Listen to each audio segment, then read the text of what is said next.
हाऊसमध्ये ते असताना मी काही काळ मंत्री होतो आणि त्यांच्यासमोर बोलायचं किंवा ते मागे बसायचे त्यांच्यासमोर बोलायचं म्हणजे भीती वाटायचं. एक शब्द इकडे तिकडे झाला की समजायचं आज रावते साहेबांकडून फोन येणार आहे.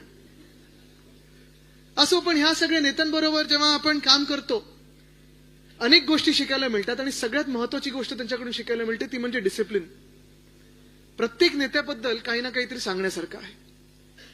जसं मी रावते साहेबांबद्दल सांगितलं की ते जे काम करण्याची पद्धत आहे त्यांची, मला आठवतं त्यांनी एकदा कापूस दिंडी काढली होती आणि उद्धव साहेबांनी मी त्यांच्यासोबत तिथे 1-2 दिवसांसाठी गेलो होतो आणि त्यांच्या पायाला अक्षरशः रावते साहेबांच्या फोड्या आल्या होत्या, अणवाणी चालत होते.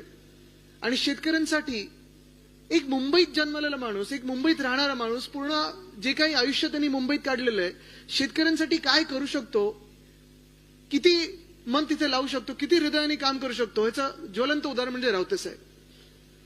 देसाई साहेबांबद्दल काय सांगायचं. देसाई साहेबांबद्दल अर्थात अनेक वर्ष मी पाहत आलेलो आहे. उद्धव साहेबांसोबत काम करत असताना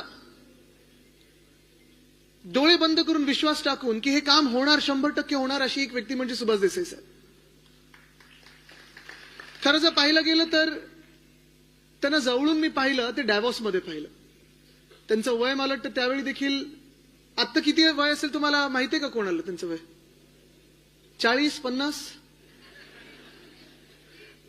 20 अंदाज एवढंच येतं, तेवढंच होई आपण वय. पण जे काय त्यांचं असेल ते तिथे आमच्या सर्वांच्या आधी उठायचे. डॅव्हॉसला मी पोचलो होतो, आमचं पूर्ण एक डेलिगेशन गेलो होतं. मी, देसाई साहेब आणि नितीन राऊत साहेब एकाच तिथे छोटे छोटे असं ते हॉटेलचे रूम्स असतात, तिथे आम्ही ते एका हॉटेलच्या रूम मध्ये 3 खोल्या होत्या, तिथे राहायचो. सकाळी प्राणायामचा आवाज असेल, ओम करण्याचा आवाज असेल, सकाळी 1.5-2 किलोमीटर चालून येण्याचं हे सगळं काम आमच्या सर्वांसाठी देसाई साहेब करायचे आणि मग दिवसाच्या कामाला लागायचे. आणि शेवटी देखील आम्ही ब्रीफिंग घ्यायचो ते त्यांच्याकडून, सगळे आम्ही मंत्री म्हणून एकत्र बसायचो आणि करायचो.